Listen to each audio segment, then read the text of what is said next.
¿Cuántas promesas te han hecho que no se han cumplido? Yo no te prometo un gran sueldo. Te prometo un trabajo fijo. No te prometo que siempre sea como el primer día. Te prometo que nunca te faltarán las fuerzas. No te prometo que todos tus compañeros resistan. Te prometo que se puede llegar hasta el final. No te prometo personas importantes. Te prometo personas que no saben cuánto valen. No te prometo que vayan a hacer caso de lo que digas. Te prometo que querrás repetirlo una y otra vez. No te prometo la comprensión de los que te rodean. Te prometo que sabrás que has hecho lo correcto. No te prometo que te vayan a pedir ayuda. Te prometo que te necesitarán. No te prometo una decisión fácil. Te prometo que nunca te arrepentirás. No te prometo un trabajo perfecto. Te prometo formar parte de un proyecto inolvidable. No te prometo que siempre vayas a obtener resultados. Te prometo que tu trabajo dará mucho fruto. No te prometo que vayas a tener grandes lujos. Te prometo que tu riqueza será eterna. No te prometo que siempre vayas a poder ser valiente. Te prometo que tu amor será más fuerte que el mío. No te prometo que puedas acabar con el dolor, el sufrimiento y la injusticia. Te prometo que estés donde estés, llevarás esperanza. No te prometo el reconocimiento del mundo. Te prometo una palabra eficaz. No te prometo seguridades humanas. Te prometo la certeza de que has sido elegido. Y te prometo que alimentarás al mundo.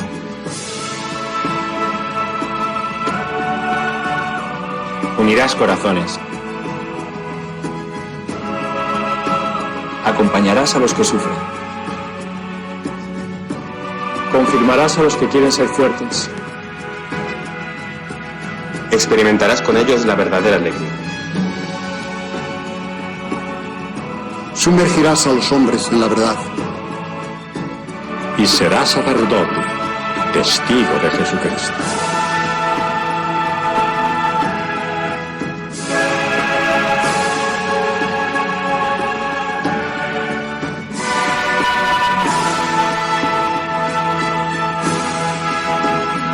No te prometo una vida de aventuras.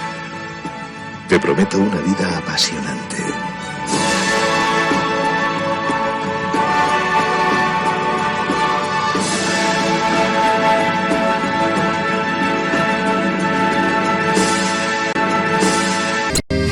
Jesucristo, Señor de la historia, que estuviste, estás y estarás. Sos presencia, esperanza y memoria. Sos el Dios de la vida hecho paz. Sos el mismo Jesús que estuviste junto al lago de Genesaret, y ante el hambre del pueblo exigiste, denle ustedes por Dios de comer. Quédate con nosotros, Jesús, te da miedo tanta oscuridad. No es posible morirse de hambre en la patria bendita del pan. Quédate con nosotros, Señor, que hace falta un nuevo Emaús. La propuesta será compartir como vos y en tu nombre, Jesús. Primitivo ritual de pastores, que fue luego banquete pascual, homenaje de nuestros mayores al Dios vivo de su libertad. Cena santa, signo y profecía, memorial de Jesús servidor, nueva alianza de la Eucaristía, que es misterio de fe y comunión.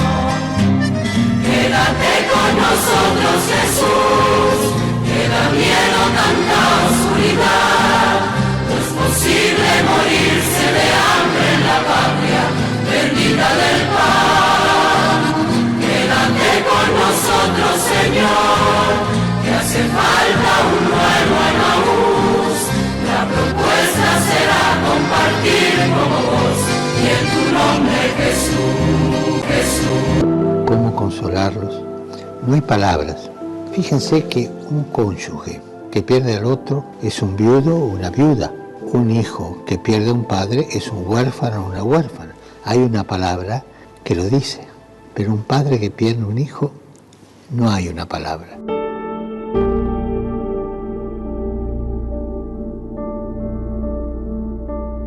tan grande el dolor que no hay una palabra. Y vivir más tiempo que tu hijo no es natural.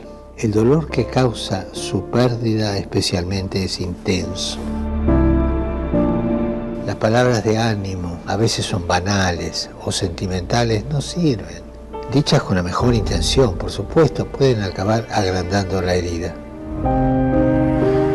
Para ofrecer consuelo a estos padres que han perdido un hijo, hay que escucharlos, estar cerca de ellos con amor, cuidando ese dolor que tienen con responsabilidad, imitando la forma en que Jesucristo consolaba a los que estaban afligidos. Y estos padres, sostenidos por la fe, ciertamente pueden encontrar un consuelo en otras familias que, tras sufrir una tragedia tan terrible como esta, han renacido en la esperanza. Oremos para que todos los padres que lloran la muerte de un hijo o de una hija encuentren apoyo en la comunidad y obtengan del Espíritu Consolador la paz del corazón.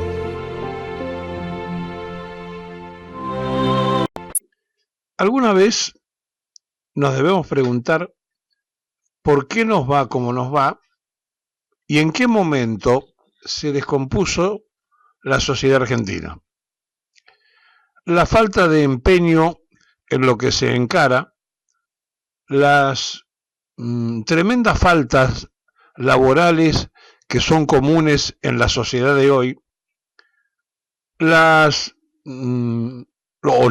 abusos patronales reiterados, van conformando una sociedad de injusticia y de incomprensión donde se ha perdido el respeto, la capacidad y también la escala de valores de hacer las cosas bien, porque da la impresión que es lo mismo hacerlas mal, regular o como corresponde.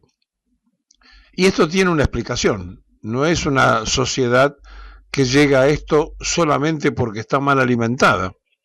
Es una sociedad que llega a esto porque ha tenido un vuelco en la cultura, ha tenido dictaduras, ha tenido clausuras sociales y ha tenido privaciones en lo que es el desarrollo natural y normal de una evolución.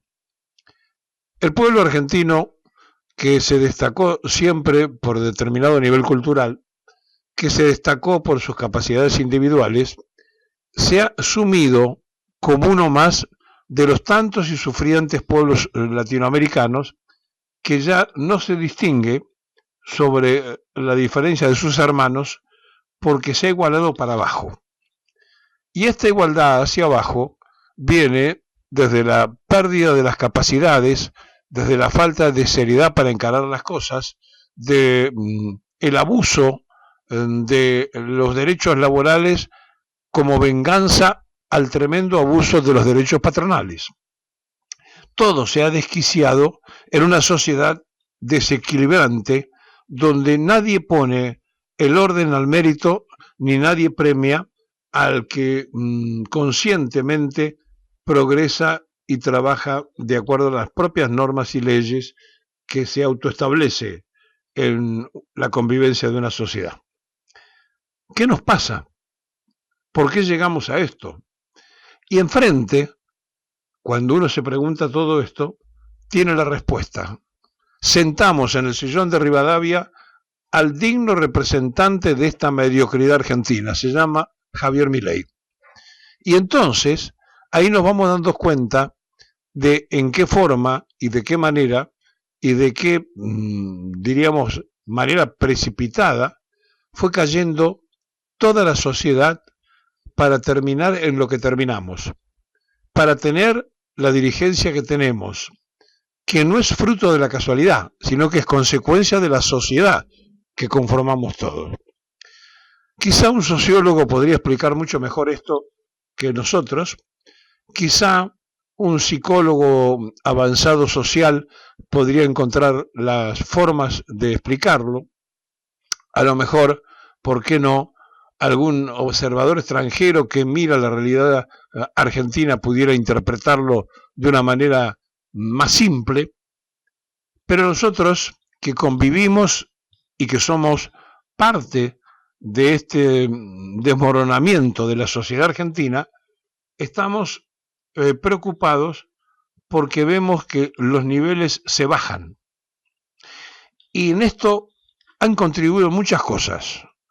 Ha contribuido una prensa que embruteció a la sociedad en lugar de cultivarla.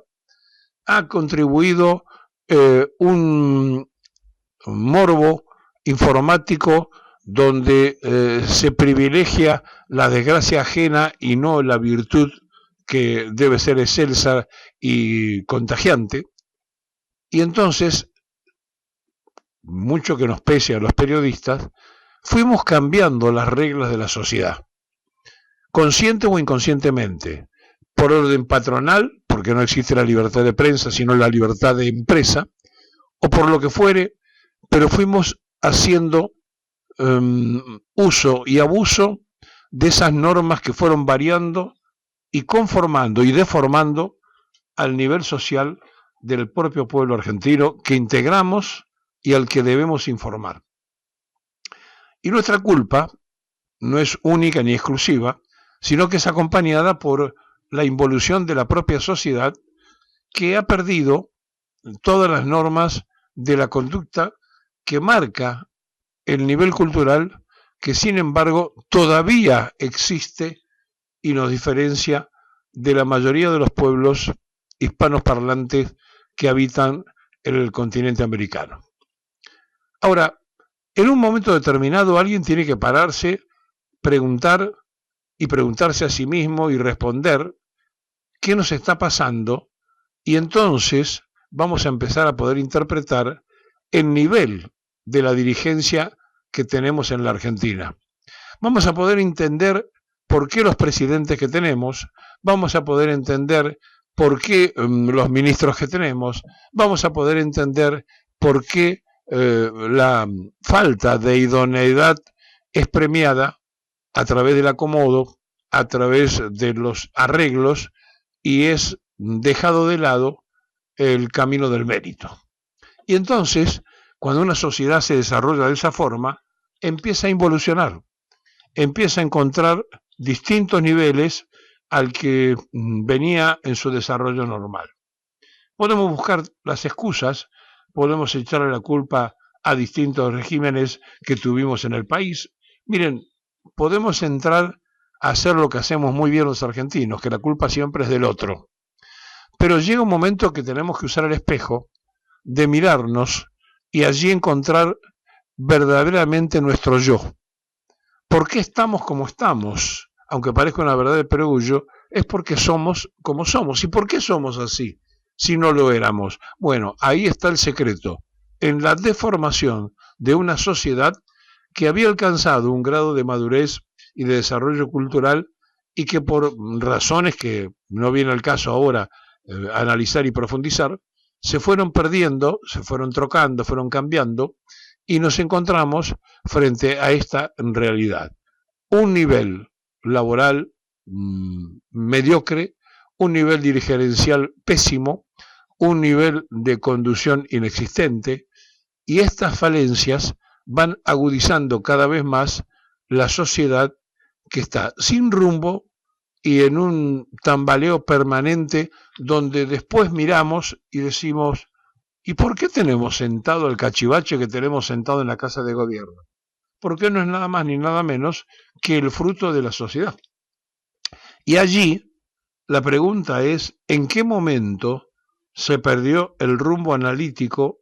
¿En qué momento la sociedad llegó a los niveles más bajos de análisis para poder elegir a un personaje como el que sentamos en la Casa de Gobierno?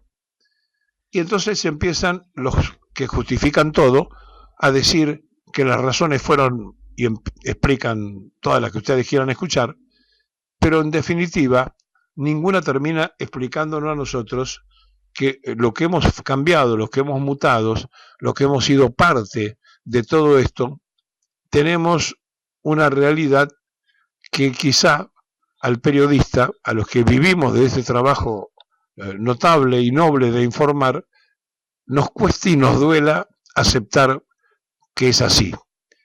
Y es la deformación a la sociedad que contribuyó la prensa canalla, de la cual fuimos empleados nosotros, los trabajadores de prensa, porque la libertad de prensa no existe, existe la libertad de empresa. Y entonces las empresas periodísticas terminan siendo grandes negocios de inversión. Y por eso los fondos buitres manejan la prensa universal, y por eso en la Argentina los grupos que nacieron a través de un periódico terminaron expandiéndose y son grupos diferenciales de grandes holding económicos, de grandes complejos económicos. Entonces, cuando entendamos esto, cuando entendamos que la información se ha transformado en deformación y que se maneja y se usa como una mercadería cualquiera, se compra y se vende, y esto hace mucho daño porque forma y deforma voluntades, porque cambia realidades y porque se le miente constante y permanentemente al lector, al televidente, al oyente, vamos a darnos cuenta de que estamos viviendo no la realidad, sino la irrealidad, creada y fomentada por quienes a través de los medios masivos de confusión hacen y deshacen sobre una sociedad que se guía más por lo que se cuenta en la prensa que por la concurrencia, como antiguamente se hacía, a averiguar en algún autor, en algún libro, algo que uno quiera conocer o que quiera saber. Hoy, en la comodidad de la sociedad, en esto de relegar los talentos y las capacidades, porque total se aprieta un botoncito en el teléfono y la computadora que allí llevamos y portamos nos contesta todo lo que queremos saber, pero no sabemos si esto es cierto, si está bien o está mal, sino que es el pensamiento de otro, pero lo incorporamos como propio, no lo investigamos y lo damos como verdad revelada, ha conformado, no solo en la Argentina, sino en el mundo, una sociedad de dependencia tecnológica que vive la irrealidad, porque no vive la realidad propia, sino la realidad que le cuentan y le hacen creer los que manejan, y son los verdaderos titiriteros, los medios de comunicación totales y absolutos. Por eso, reflexionar, pensar más allá de esta influencia se hace cada día más difícil. Miren, muchos de los que están escuchando en este momento se levantan y encienden el receptor de radio y otros encienden simultáneo el televisor y lo usan como radio. No lo ven, pero lo escuchan. Es decir, están esperando que nosotros, los que estamos del lado de una radio o de un canal de televisión, a esta hora de la mañana, le estemos contando lo que nosotros le decimos a ustedes, que es nuestra verdad, y que la damos para que ustedes la acepten como verdad revelada. Y la sociedad acepta como verdad revelada la mayoría de las cosas que escucha, la mayoría de las cosas que ve y por supuesto la mayoría de las cosas que lee. ¿Y esto está bien o está mal? No, es simplemente una rutina, porque si no uno termina enloqueciéndose, de aceptar las normas y reglas de la sociedad en que vive. Ahora, ¿por qué nos pasa esto? Porque se ha abandonado la investigación humana. Ahora ya no vamos a la biblioteca a buscar un libro. Vamos al teléfono celular, apretamos y le preguntamos lo que queremos saber. ¿Para qué nos vamos a molestar de ir a la biblioteca? ¿Para qué vamos a leer a determinado autor o buscar al otro autor? Si total, alguien que cómodamente me explica lo que estoy preguntando, me resuelve en mi comodidad, me soluciona lo que yo quiero y necesito como respuesta, o por lo menos lo que creo que yo necesito como respuesta. Y así se vive un mundo de la tecnología donde todos somos prisioneros del pensamiento de otros. Hace mucho tiempo, en las radios, existía la obligación de tener un lugar determinado donde los periodistas conformaban el noticiero. Tenía cada una de las emisoras, no de la Argentina, del mundo, sus propios cuerpos de periodistas, y un cuerpo de locutores. El periodista hacía la investigación que correspondía, el locutor, por supuesto, daba la noticia y la leía. Fueron pasando las cosas y en la Argentina, una de las tantas dictaduras de la Revolución Argentina, inventó el locutor redactor. ¿Qué era eso? Puso al locutor, que no estaba capacitado para redactar, porque era locutor, estaba para leer, pero no para redactar, para eso estaba el periodista, y eliminó a los periodistas. Y como los locutores no estaban en esas condiciones, la mayoría, ¿qué hacía? Levantaba la información publicada en un diario. Y entonces las radios siguieron transmitiendo ya no la opinión propia que tenían los periodistas de esa radio, sino la opinión que publicaba la editorial X, cualquiera, según el periódico que llegaba gratuitamente al noticiero, porque no se compraban los diarios, o a lo mejor en algunas radios se compraban todos los diarios y entonces se levantaba la información de los demás diarios. Pero ya no era la propia, ya era repetir información. Entonces, ¿para qué iban a querer los periodistas? Dejaron a los locutores cortaban la noticia de la agencia de cable que mandaba la información y repetían lo que otros habían investigado. Eso desapareció en las radios, desapareció en la televisión y quedaron todos quedamos prisioneros de la investigación de los diarios de papel, que fueron transformando sus redacciones en grandes núcleos de información, análisis y difusión, donde de ahí al diario o de ahí al canal de televisión y de ahí a la radio era toda una misma cosa. Bueno, esto, que es una interna que le cuento para que se ubiquen a entender el análisis, fue haciendo que todo lo que se dice parecería ser que es una verdad revelada. Por eso, este programa, cuando los escucha a ustedes, cuando abre el micrófono para escuchar al propio oyente, pretende eso, volver a las fuentes, volver al uso de la libertad. Una cosa tan declamada por este presidente que está más cerca de ser dictador que otra cosa, y tan poco apreciada por aquellos que de verdad toda la vida lo hemos brindado. Porque hemos abierto el micrófono en un estadio deportivo, hemos abierto el micrófono a la política, hemos abierto el micrófono a la queja y hemos abierto el micrófono hasta los graciosos que insultaban en televisión y los dejábamos que salieran al aire porque creíamos en la libertad, creíamos en que el otro se debía y se podía expresar. Yo no sé cuántos aprecian eso, no sé cuántos valoran eso, no sé cuántos valoraron o apreciaron eso, pero es la forma que nosotros sentimos de gozar en pleno de la libertad. Por eso repudiamos a los que abusan del término de la libertad como este libertario que en definitiva, si pudiera, sería un gran dictador, o la fusiladora que se quiso llamar Revolución Libertadora, que mató, clausuró, prohibió, sacó el 41-61 para que la gente no pensara como ellos querían e hizo todo lo contrario de la libertad. Así que cuando dicen que son libertarios, yo no les creo.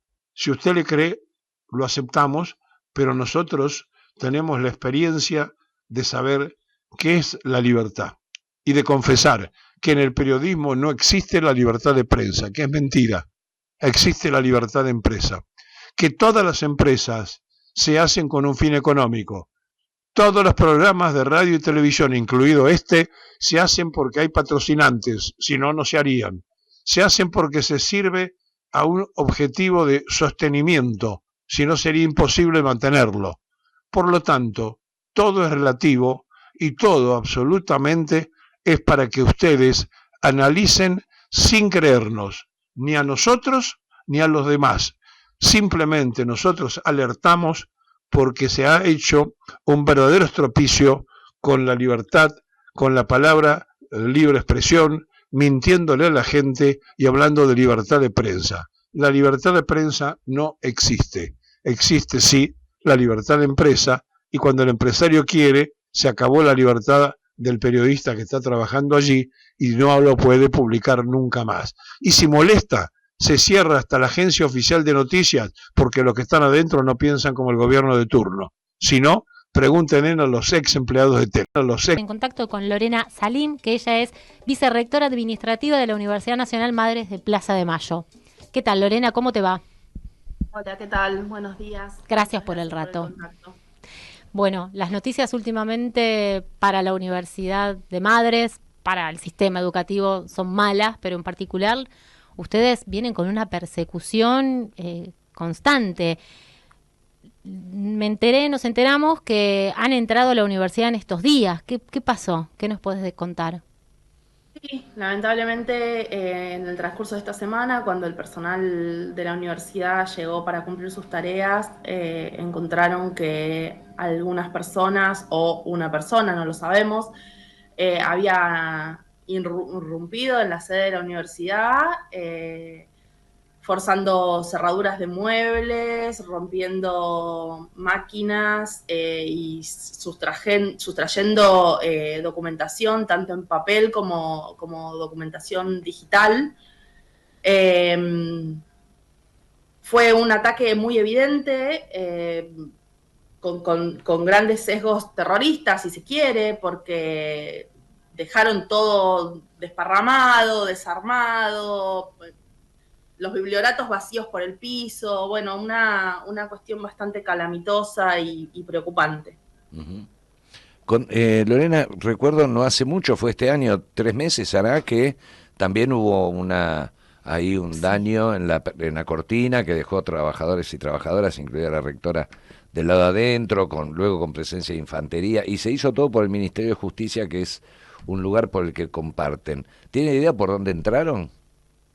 No, la verdad es que no lo sabemos, pero los únicos dos accesos posibles son el acceso que dirige a las oficinas del Ministerio de Justicia, que claramente tiene conexión con la universidad porque es el mismo edificio, y el acceso de la persiana, que es la que les permite entrar directamente a la sede de la universidad, que es aquella persiana que había sido donde se habían apostado el personal policial el día que hicieron el cordón y no nos dejaban entrar, ni permitían que salieran las personas que estaban adentro. ¿Y la persiana no estaba rota? No, la verdad es que todavía no lo sabemos. En principio pareciera no estar rota, pero bueno, se están haciendo todas las investigaciones, así que no me puedo aventurar a decir ni que sí ni que no. Pareciera que no estaba forzada la cerradura de la persiana, pero no lo puedo decir con certeza. Y lo que encontraron fue que se llevaron documentación. Bueno, ahora se está terminando de hacer el inventario de qué tipo de documentación, pero sí, como les decía, eso es a la vista, uno lo puede notar porque los biblioratos que tenían hojas adentro están vacíos, la documentación no está, y están todos rotos y los encontraron todos desparramados. Pero no sabemos todavía con certeza qué tipo de documentación se llevaron porque estamos trabajando en hacer ese inventario. ¿Qué está pasando en este último tiempo con el interventor Mauricio? Bueno, lamentablemente esa situación todavía no se saldó, claramente se está discutiendo en la justicia todavía no ha emitido un fallo concreto en relación ni respecto de nuestra designación como autoridades, ni respecto de su designación, que es la que está impugnada. Nuestra designación en principio no está impugnada ante la justicia, solo la de él. Esta persona no volvió a ir a la universidad, sabemos que está montando una universidad paralela porque como no tiene acceso ni a los sistemas administrativos, ni a nada, ni a ninguna documentación de la universidad, porque él no se ha presentado a trabajar, lamentablemente, como interventor, está montando una universidad paralela. Lo que también nosotros sabemos respecto de este ataque es que las personas que accedieron conocían a la perfección dónde estaban guardadas las cosas, porque las oficinas que fueron forzadas y los muebles que fueron forzados son aquellos donde había documentación histórica. ¿Y de las computadoras? Y las computadoras, exactamente. Bueno. Mauricio no está yendo y sí está cobrando, creo que había leído algo de 5 millones, mientras la universidad creo que todavía sigue sin recibir un solo peso, ¿es así? Sí, tal cual. En el transcurso de estos 10 meses, trabajadores y trabajadoras no han cobrado. Algunas personas cobraron el mes de enero y febrero, pero que corresponde al cuatrimestre 2023. Y como les digo, quienes cobraron, incluso cobraron mal, porque no se condice lo que debían cobrar con lo que percibieron. Además el retraso. La universidad en principio, ¿cómo, perdón? Además el retraso, ¿cómo vas a cobrar ahora del 2023? Son migajas. No, claro, por supuesto. Además de eso, lo cierto es que nosotros como autoridades de la universidad, electos en asamblea, no hemos recibido y no hemos manejado ningún tipo de recurso presupuestario correspondiente a la universidad. Los recursos presupuestarios que existen en la universidad los maneja Eduardo Mauricio, porque es a quien el Ministerio de Capital Humano ha habilitado para que lo haga. En un principio sabíamos que eran 900 millones, lo que no sabemos es qué hizo con esos 900 millones, porque claramente los salarios no los pagó. Bueno, corre el tiempo y cada vez se suman más situaciones completamente graves, la verdad. Sí, exactamente, la situación de la universidad es muy, muy grave, y este ataque que hemos sufrido en estos últimos días claramente es una nota más muy triste de todo lo que viene pasando a lo largo de este año, ¿no? El ahogo financiero primero, la intervención después, las fuerzas policiales impidiendo el acceso después, y ahora este ataque en la sede de la universidad que está siendo investigado claramente. Sí, todo en un par de meses, hay que decirlo, pues todos esos hechos no pasaron en 3 años. Pasaron en 10 meses, exactamente 10 meses. ¿Y piensan hacer una convocatoria? ¿Piensan cuál es la respuesta? Bueno, está convocada una conferencia de prensa hoy a las 13 horas en la sede de la universidad. La rectora la está convocando para poder dar algunos detalles, algunos pormenores más específicos respecto de la investigación y de los cursos de acción que se están llevando. Está interviniendo los organismos correspondientes en este hecho, así que también hay que ser muy cautelosos en eso, tratar de no entorpecer la intervención de la justicia y que se aclare lo que sucedió y que se encuentren a sus responsables, pero sí, hay una convocatoria hoy a las 13 horas en la sede de Defensa 119 de la Ciudad Autónoma de Buenos Aires, donde se van a dar algunos detalles respecto de lo sucedido. Debería intervenir el sistema educativo en general, sin lugar a dudas el SIN, la comunidad educativa, no solo universitaria, porque realmente es muy grave lo que están viviendo desde que comenzó este gobierno. No han recibido la plata para el funcionamiento de la universidad. La verdad que es terrible. Sí, totalmente. Y pasa, no digo como si nada, porque hay muchos que colaboran para la difusión y para el reclamo, pero no con la dimensión que tiene, claro. Y de todas formas, déjenme decirles que nosotros nos sentimos muy acompañados por el sistema educativo. La verdad es que el Consejo Interuniversitario Nacional siempre se muestra a disposición de lo que nosotras y nosotros necesitamos. En el momento en que fue la intervención de las fuerzas policiales, sacaron un comunicado. Cuando fue la intervención del Poder Ejecutivo y el avasallamiento de la autonomía universitaria también.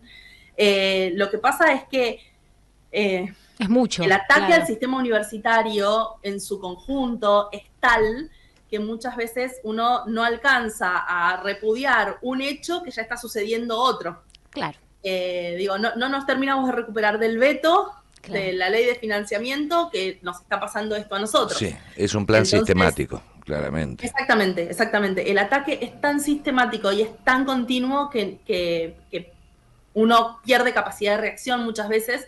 Por eso es que es muy importante darle visibilidad. Bien. ¿Cómo han sido estas últimas semanas para los estudiantes? Se estaban haciendo tomas de algunos rectorados, algunos nos decían que justamente ahí no podían porque el edificio no es propio. ¿Cómo vienen siendo estos últimos meses? Bueno, la verdad es que nuestro estudiantado está organizado, ha participado de las marchas universitarias, participó también de la marcha de antorchas convocada por la FUA. No hubo tomas, como vos bien lo decís, no hubo tomas en nuestra universidad específica, pero es un grupo de estudiantes que está muy comprometido con la lucha universitaria, por suerte, y es muy consciente del peligro que se corre con el avasallamiento de la autonomía de nuestra universidad en particular y de todas las universidades en general. Claro, y más que nada esa universidad, ¿no? Con lo que significa, sí. No solo para Argentina, sino para el mundo, porque la verdad es esa. Bueno, no es un dato menor el hecho de que nosotros somos la primera institución universitaria de toda Latinoamérica que tiene dentro de sus objetivos primarios, determinados por ley, la enseñanza con perspectiva en derechos humanos. Somos la única universidad que tiene esa característica, con lo cual creemos que es uno de los puntos por los cuales somos, uno de los tantos puntos lamentables por los cuales somos víctima de estos ataques permanentes. Ninguna duda. Sí, y cómo están bancándola, la verdad que es admirable, porque todos hablan de lo que va a pasar, por ejemplo, a final del año o el año que viene con el presupuesto que propone el gobierno de Milei, pero ustedes están bancándola con nada, la verdad, y con un montón de avasallamientos, una competición y una defensa de la universidad admirable. Sí, la verdad es que es admirable, como vos decís, pero también es muy triste. Sí.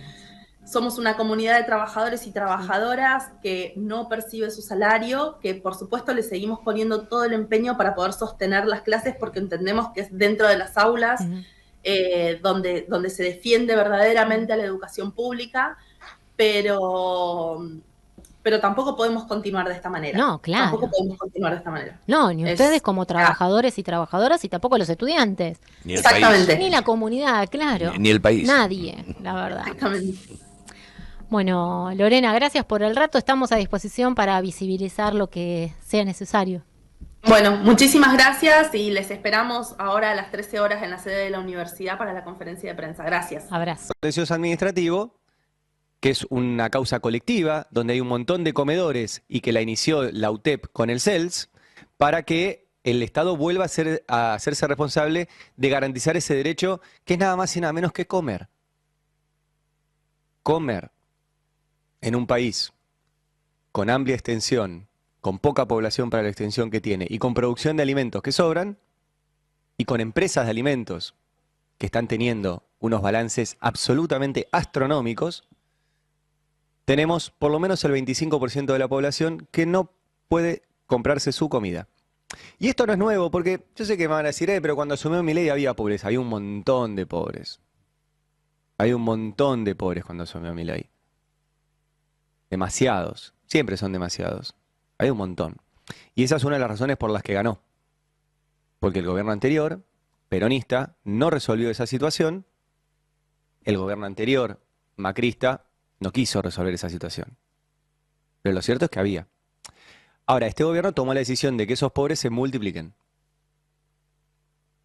Aumentó 12 puntos la pobreza y duplicó la indigencia. Y la otra diferencia que había hasta el 10 de diciembre es que esas más o menos 10 millones de personas en Argentina, 10 millones de personas. Por eso digo que este es un tema que debería ser prioritario en la agenda. Porque esas 10 millones de personas que tenían que ir a los comedores hasta el 10 de diciembre a buscar un plato de comida, están absolutamente subrepresentadas en el sistema de medios.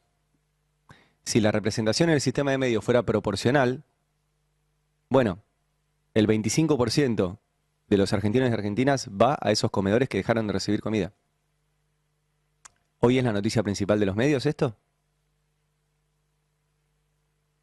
Están bastante subrepresentados. Bastante.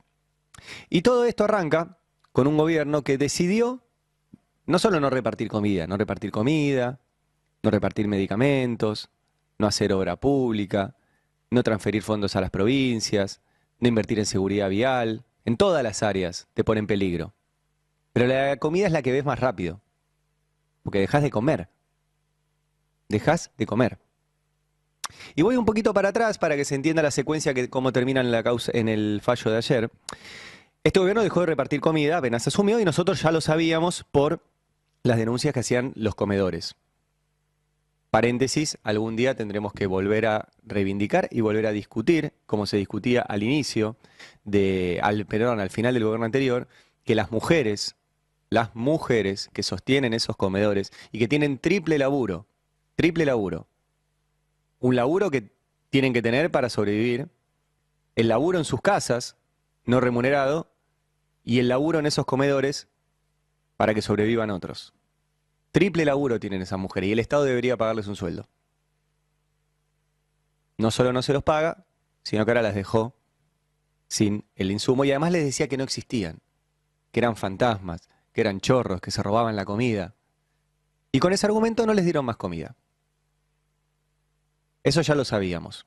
En mayo, acá en el Destape, conseguimos la información a partir de un pedido de acceso a la información pública de dónde estaba la comida. Y la tenían guardada. O sea, no es que no había comida, la tenían y la tenían guardada. Y no solo eso, la tenían guardada durante tanto tiempo que casi se les vence. Y que si no hubiéramos preguntado, se le hubiera vencido. Hay que ser cruel para cortar el reparto y encima dejar que se te venza la comida.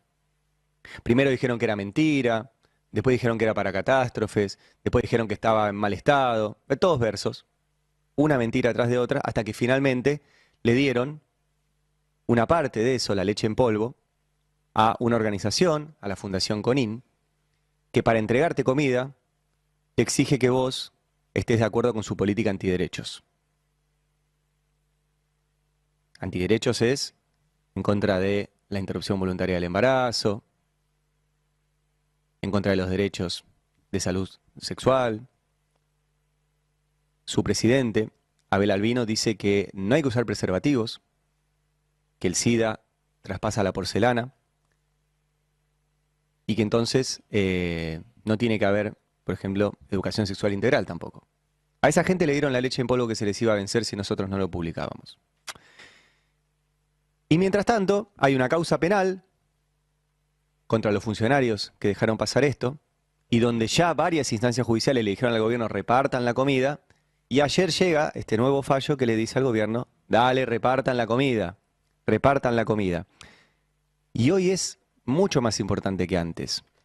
Les decía que iba a repasar algunos datos que trajo Can Devoto esta semana, vinculados a qué está pasando con el consumo de alimentos, que bajó en general. Hay consumos que se denominan inelásticos, en general no cambian, ¿sí? Hay otros que son elásticos, que cambian según la circunstancia económica. Los inelásticos no cambian. Alimentos era uno de esos. Y cuando baja el consumo de alimentos, estamos mal. Bueno, bajó el consumo, y les muestro algunos, que son los clásicos de nuestra alimentación. Carne. Consumo promedio per cápita los últimos 34 años fue 60 kilos. Consumo promedio per cápita este año, 44. 16 kilos de carne nos chorearon. 16 kilos de carne. Milei, que hace asados para festejar, que baja jubilaciones. 16 kilos de carne te choreó. Tenemos el gustazo de saludar al analista económico, militante del Encuentro Patriótico, Rodolfo Pablo Trever. ¿Cómo te va, Rodo? Lucas te saluda. Buen día, Lucas. Buen día, Leila. ¿Cómo están? Bien, hermano. Bueno, está en la tapa de todos los medios que se va a extender el blanqueo, que se blanquearon 18.000 millones de dólares. Bueno, un éxito, dice Javier Milei.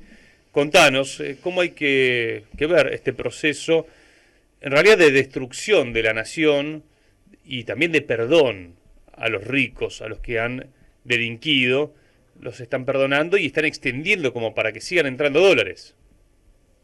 Así es, en una suerte primero de condonación de cualquier delito, de cualquier pena económica que hayan tenido defraudadores seriales del Estado, evasores de impuestos, también personas que se hayan dedicado a la actividad ilícita, por ejemplo al narcotráfico, a la trata de blancas y todo tipo de actividad que se puedan llegar a imaginar, tienen la posibilidad de presentar sus dólares y ser blanqueados, ser legalizados por esta disposición terriblemente amplia del gobierno de Javier Milei. Y también, por otro lado, hay que decir la verdad, hay un montón de pequeños y medianos ahorristas del país que por temor a que después no puedan comprar nada de forma legal con los dólares que vienen ahorrando hace muchos años, encontraron en el gobierno de Javier Milei o le dan al gobierno de Javier Milei un margen de confianza que en otros blanqueos de la historia argentina no habían otorgado. Esto seguramente es por la gran invasión mediática, comunicacional que hay de mentira tras mentira, para de alguna manera generar seguridad en la población, cuando en realidad el blanqueo, que fue un éxito, se dio justo en el momento donde el Banco Central de la República Argentina, el gobierno nacional, tenía que abonar intereses de deuda, que no tenía dólares para abonar, y por lo tanto le dio en estos meses una posibilidad de estirar este tiempo hasta la renegociación de la deuda con el Fondo Monetario Internacional y hasta la adquisición de nuevos préstamos vía Banco Interamericano de Desarrollo y otros organismos multilaterales. Lo que en realidad se planteó como un blanqueo, como un beneficio, que solamente fue un beneficio para estos grandes evasores, porque luego esa plata la van a retirar por completo, no es que va a quedar algo para la riqueza nacional, sí. La van a retirar por completo, o van a hacer edificios para alquiler y para sacar renta. Nada de plata de ese blanqueo va a ir a producción. Lo que se ponía como una herramienta para mejorar la economía nacional en realidad va a ser solamente un beneficio para los evasores y un tubo de oxígeno para que en estos meses del gobierno de Javier Milei, hasta la renegociación con el FMI, pueda transitarlo sin un sobresalto cambiario. Por eso vemos la tranquilidad en los tipos de cambio paralelos y financieros. Claro, también hay quienes tienen plata bajo el colchón y decidieron blanquearla poniéndola en los bancos, pero la pueden retirar en cuánto tiempo, Rodo, y ¿se sabe más o menos cuántos pequeños ahorristas pusieron la plata en el banco? No sé, no hay distinción sobre los pequeños y los grandes, pero sí hubo muchos pequeños y medianos ahorristas, porque la primera etapa del blanqueo, la etapa formal que había sido negociada con los grandes evasores, sí, alcanzó un monto de 9.000 millones de dólares. Y luego ese monto se duplicó. Uno entiende que habrá entrado algo más de los grandes evasores, pero principalmente quizás fue el factor de los pequeños y medianos ahorristas que dijeron, bueno, los 50, los 40, los 30, los 5.000 dólares que tengo abajo del colchón los meto para luego poder sacarlos y poder comprar algún bien sin tener que tener problemas con la AFIP, ¿no? Que ahora tiene otro nombre. Pero la realidad es esa. Muchos pequeños ahorristas lo pusieron. ¿Por qué? Porque este blanqueo, y fíjense en el objetivo claro de tener un tubo de oxígeno, este blanqueo te permite sacar la guita del banco apenas 2 meses después. Vos lo ponés en septiembre, la sacás en noviembre. Vos la ponés en octubre, la sacás en diciembre. Los que van a poner hasta el 8 de noviembre la van a poder sacar en enero. Entonces, la plata se va a ir. Hay muy pocos de los que se quedaron, tanto los grandes evasores como los pequeños, que van a preservar esos dólares en las cajas, en las custodias del gobierno nacional. Eso lo van a quitar. Entonces lo único que sucedió fue que le dieron un aire al gobierno durante estos 4 meses que va a durar finalmente el blanqueo, de septiembre a enero, y lo que va a terminar produciéndose para el país no tiene nada que ver con un beneficio económico, ni mucho menos una inyección a la producción y al desarrollo nacional, sino que esa plata o va a ir a la construcción de edificios para renta, o va a ir a la compra de grandes terrenos para aumentar la adquisición de tierras, o va a ir para la compra de algún bien específico. Pero en una matriz de Argentina primarizada, que está el RIGI, donde la competencia de las corporaciones extranjeras industriales es totalmente desleal, como lo dice Paolo Roca, por primera vez en la historia de su vida y de la mía, por primera vez coincido en algo con Paolo Roca, nadie va a poner plata para la producción, porque es un país inviable, claro. En el término del marco legal del coloniaje que está impuesto, es un país inviable para producir cualquier cosa. Claro. Rodo, te quería preguntar también porque, otra de las noticias del día tiene que ver con la intención del gobierno de acercarse a los gobernadores y tener cierto respaldo en el Congreso a través de la venta de terrenos. Recién hablabas de los terrenos, ¿no? En este caso serían terrenos del Estado Nacional que según el gobierno provocan déficit, y empezar a buscar ese equilibrio fiscal que es tan parte, ¿no?, del mantra libertario. O sea, no es solamente el gobierno nacional, sino también hay una connivencia por parte de los gobernadores, ¿no? Y acá también, está la Agencia de Administración de Bienes del Estado, que están viendo ya cómo se van a sacar de encima edificios, oficinas, predios, terrenos del Estado Nacional. Bueno, hoy en página 12 también se habla de la posibilidad de que se avance inclusive con lugares emblemáticos para la memoria, ¿no? Como por ejemplo centros clandestinos de detención. ¿Cómo pensar también esta nueva disposición del gobierno de rematar todo lo que es parte del Estado Nacional?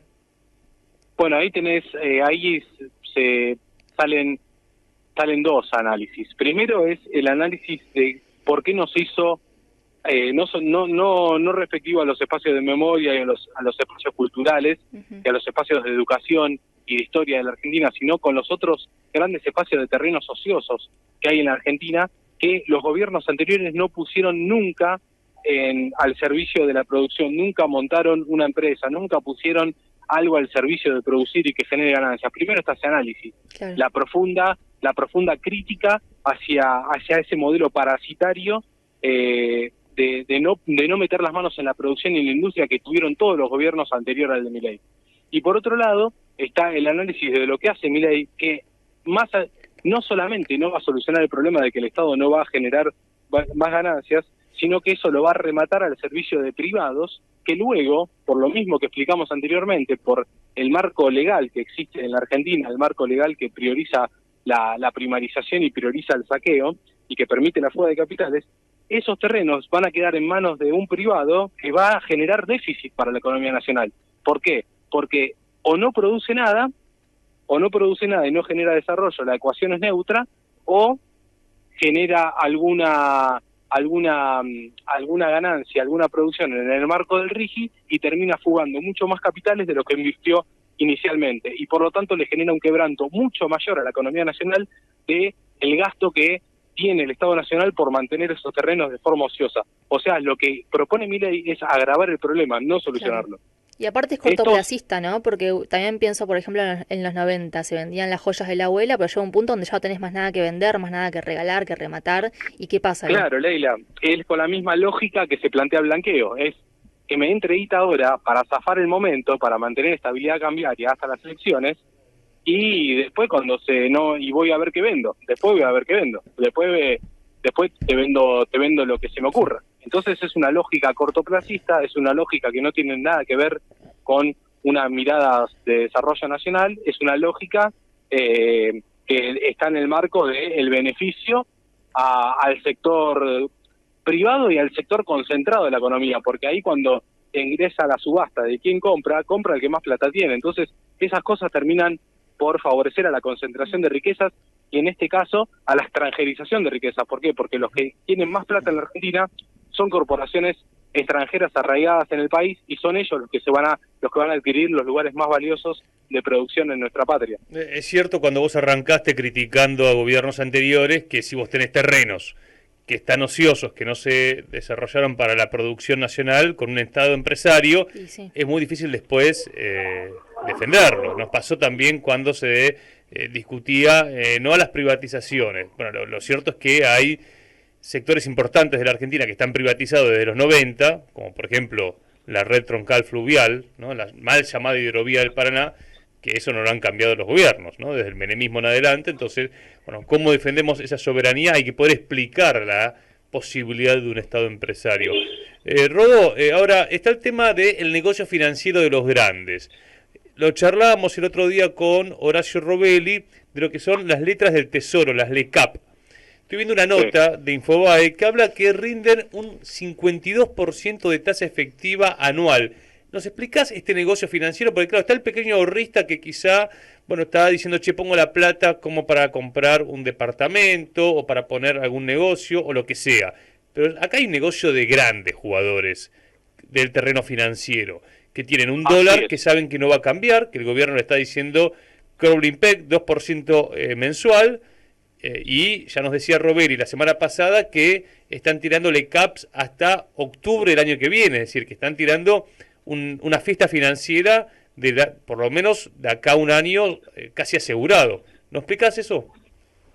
Exactamente, Caputo repite exactamente lo que se produjo durante el gobierno de Macri en cuanto a el esquema financiero.